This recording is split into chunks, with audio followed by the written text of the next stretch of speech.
All right, so I'm here with Andy. Andy was a team sergeant in 5th Special Forces Group, and he replaced my team in Afghanistan. Team sergeant, that's like what everybody dreams of being, from the new X-rays all the way up to the group commander. Everybody wants to be a team sergeant, so Best job in the regiment. that's something else. Can you tell a little bit about, what? I guess just start with talking about growing up and like what's sort of steered you in the path of going into the military. All right, so I pretty much knew all through high school I wanted to join the military. Just something I want to do. And then my senior year, which was 1991, the Iraqi-Kuwait War happened. Of course, I got a little excited, but then it was over so fast. By the time I graduated, it was all done. Parents had a different idea for me, wanted me to go to college. I don't know why, because I was obviously not a school-type person.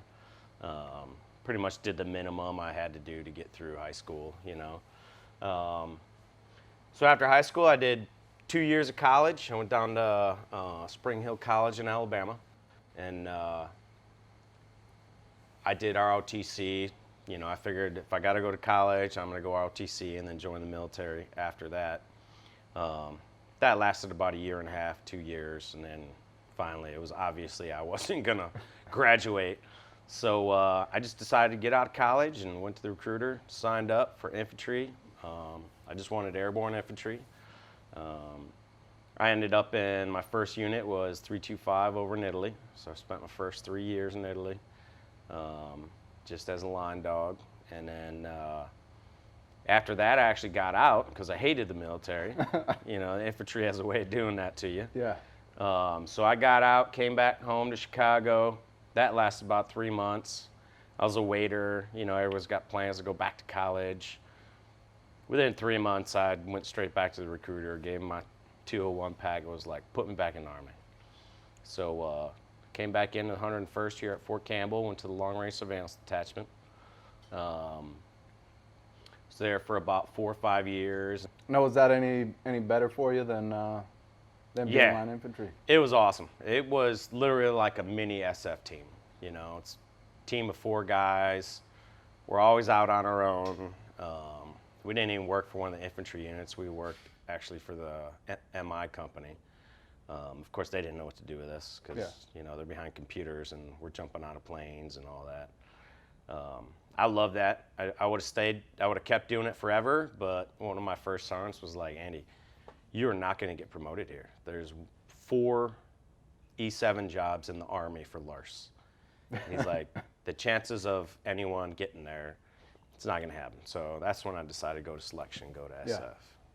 So it's kind of how I made my way into SF. Was there anything else that sort of, I guess, coming from the smaller unit, was that sort of what steered you towards going SF, or? Yeah, I knew I wasn't going back to the infantry. Yeah. You know, I did not want to put up with that big mass Army thought process. And, like I started off the interview saying, like, being a team sergeant, it is. That's something else. So how did that feel, like getting to that point? Oh, it was awesome. And what was great for me, it was at the end of my career. So, and I had some really good sergeant majors that were kind of in my peer group, you know. So they kind of hid numbers from the chain of command to keep me there. I did almost 5 years as a team sergeant. Oh, wow. And that's unheard of, you know what I mean? That's awesome. Back in the day when I first got the group, that was every team sergeant. They did 5, 6 years and then they retire. So yeah, I got lucky. I got 2 trips to Afghanistan and like two or 3 JSETs, a bunch of Jordan trips. So it was pretty awesome. And I had an awesome team. Yeah. You know, team sergeant's only as good as his team. You know what I mean? And my team was awesome. Like I would literally, I had a training board. I'd go up there for the next 3 months. I'd tell them what I wanted to do. And, you know, I didn't put like what range, what date. And I'd just say, we want to do these ranges. We want to do this training. Have at it. Let me know in a month what's set up. And my guys would do it. They'd knock it out. You know, it's pretty awesome. was kind of hard-ass as far as SF team sergeants go, you know. But in the end, my guys loved it because once we did go to combat, I wasn't over their shoulder telling them where to go, what to do. They had it, and it was pretty awesome. What are like some of your most memorable experiences? Like maybe give like one or two from doing a J set, and one or two from your deployments. So number one, obviously, most memorable moment is meeting my wife in Jordan on a J set. So as we all know, Jordan is it's a pretty westernized country, you know. At the time when we were there, everybody was pretty good at, you know how guys are when they're deployed. Sometimes they can go out and handle themselves, sometimes they can't. When I was there, everybody was doing the right thing, so we had the opportunities to go out to all these places, you know, some of the bars and restaurants at night when we weren't training. And I ended up meeting my future wife while I was there, who I'm married to now. Yeah. So, other one, probably Afghanistan. So our first trip to Afghanistan, we did what they call the VSP mission, the Village Stability Support. And what we did was we went to an area in Kunduz where no one had been before. And it was like we got thrown back into that time when you had a blanket Khanat. And they're like, you need to go to this area, you need to set up a camp and see what you can do. So we basically drove in there, we found a field, circled the wagons, and then started calling in HESCOs. You know, there's more to it. We had to meet the village elders and get permission to use their land and all that. But that was like the true UW, the true unconventional warfare thing we learned in Robin Sage. Yeah. You know, we went into an area, hung out by ourselves, and started going into town trying to meet people. And once we met a bunch of people, you know, weeding through who's full of shit and who isn't, and who's really in charge. And it was pretty cool. Within the first 2 weeks, you know, there was a government and there's a shadow government. You know, and sitting back, you know, me and the captain were like, dude, this is literally, it's like we're back in Robin Sage. It was pretty awesome. Right on. And then we finally had some HESCOs airdropped into us. And once we got one ring of empty HESCOs up, the Taliban stopped messing with us. It's like they thought those were HESCOs and they couldn't shoot through them, even though there's nothing in them. And so we slowly had trucks come in. We were filling them from the inside at night, so they didn't figure out that all the HESCOs were empty. So we got pretty lucky. But yeah, we set up the camp. We stayed there. We were there eight or 9 months, I think.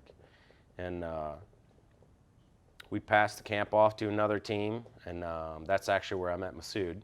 Yeah. We pulled him in off from another, I forget, they were like one of those radio transmitter teams or whatever. Yeah, those are probably the two between, you know, JSET and, you know, Afghanistan, Iraq. Small world. You run into him on multiple deployments. Now he's working. Yeah. Spent some time working for you, and now he's got a business here in Nashville, huh? Right.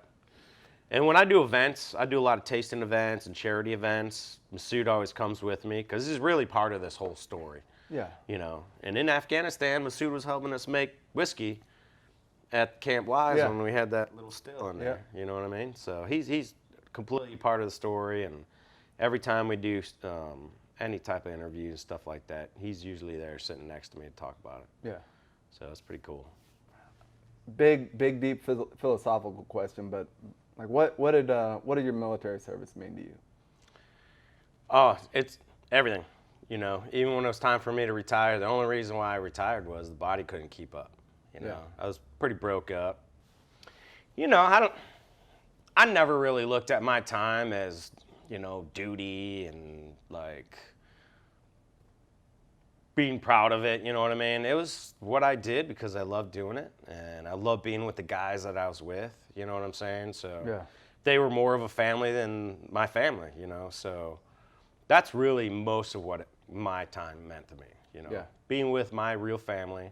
Not saying my other family isn't my real family. Just, you know, the extension of my real family, I guess you'd say, and wanting to make sure that they were safe, and everybody came home together. Yeah.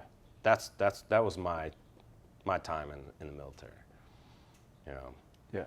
So yeah, it's not about duty to me, or, you know, doing the right thing or sacrifice. It was what I did. I loved doing it, and I'd do it again. Yeah. Yeah. And you were incredibly successful with it. You, again, coolest job in the Army, but you know, other people could have been satisfied with, like, you know, riding off into the sunset with that, but you got back and you know, open up this place. So Yeah. like, what made you want to start a distillery? See, that's funny. There's a funny answer to that. I didn't want to open a distillery. I never wanted a bar. You know, I've been distilling at home for probably 20 years. And I got pretty good at it. And I had some neighbors out at the farm I had who've been drinking my stuff for, you know, 10 years, because we'd all hunt together and stuff. And I was getting ready to retire, and they're both like, well, what are you going to do when you retire? I was like, go do contract work, I guess. That's what SF dudes do. And both of them was like, no, I don't think so. Let's do this. And they kind of laid out not even a plan for them. They're like, why don't you look in, what do you need to open a distillery? And of course, I'm like, you can't just open a distillery, right? There's freaking, and one of my buddies was like, I bet you'd be surprised how easy it is. And it was actually pretty easy, you know, minus, like, I started out in Dixon, where my farm was, working with the county commissioners, trying to open a distillery out there on my farm. And they wanted it, but I think they didn't want it where my farm was. So by the time they voted everything in, they'd changed some things so my property wouldn't work. So, and this is like 12, 13 months of time. So again, one of my buddies out there, he knew the mayor here in Pleasant View, and we had to sit down with him, and the mayor was like, hell yeah, let's do this. 3 months, they had all the paperwork right. I applied for my federal license. That was supposed to take 8 months, took 1 month to get approved. Oh, wow. So I would, like, me and Masood, there was no walls inside this building. We were still putting up frames. And we were doing it Afghan friggin' army style too, man. We had like this big wall in the middle. We had like pulleys and ropes, and we're like it was silly. And, you know, we started with almost no money just to see if it would work. Because all of us were like, nobody had any experience with liquor and distribution and all that stuff. So we're just like, let's start with as little as possible. Yeah. And if it didn't work, nobody would be butthurt that I lost their money. But you know, here we are 2 years in, and we've only been in the red one time. You know what I mean? Yeah. So it's pretty good. Pretty good for a small business when you have no idea what the hell you're doing. Yeah. So you just jumped in, like, feet first, head first. Head first, feet first, both together. Yeah. Yeah. I learned as I went, you know what I mean? The one thing I had going for me, I've been making really good booze for a long time, right? If you got a good product, people are gonna come and they're gonna enjoy it and they're gonna buy it, you know? It took me almost a year and a half to actually talk myself into using my story from the military. You know, in SF, it's pounded in your head. Don't talk about what you do. Yeah. It's like Fight Club. First rule, Silent professionals. don't talk about Fight Club. Yeah. And my partners would just hound me. They're like, Andy, I'm telling you, you got to tell the stories. You got to tell people. I'm like, I know I do, but it's really hard because the second I start talking, my brain goes, no, you're not supposed to do that. You know, so at this point, I let it out now. If people ask, I tell them. You know, if I get an opportunity to go be a guest speaker somewhere, I'll tell them everything. You know, so almost everything.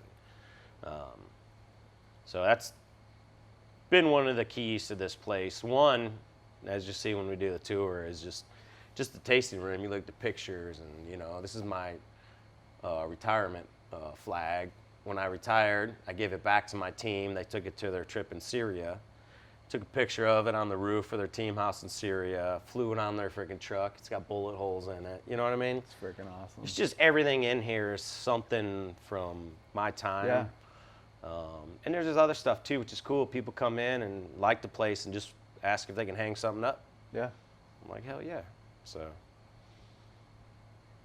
yeah. So you've been getting a lot of support from the veteran community. Yeah, definitely. The veteran community is the biggest support channel I have in this thing. Yeah. Whether it's marketing through Facebook and Instagram or just word of mouth. Even like now that we're trying to get in this hand sanitizer stuff, you know, I got buddies that they're active duty right now, but nobody's doing anything because there was kind of on lockdown. They'll come up and help me label 200, 300 bottles, you know, for a couple hours. Yeah. Or whatever I need, you know. So it's pretty awesome. Yeah. Yeah. One more thing on your distilling here. So, how'd you come up with like your process, and you know, how do you come up with your flavors and recipes? So I was pretty lucky as far as like all the flavored moonshines, our rum, and our sweet feed whiskey. I'd already been doing that for years, so I knew exactly what I was going to do. The bourbon and the rye whiskey I never did before because I never had barrels. I knew what I liked to drink, and one of my favorite whiskeys is Woodford Reserve. Yeah. And I know it's a corn, wheat, and barley mixture. And I wanted a little sweeter, lighter bourbon, so I used a grain I knew was a white corn, which is sweeter and lighter, a winter wheat, which is real light and sweet.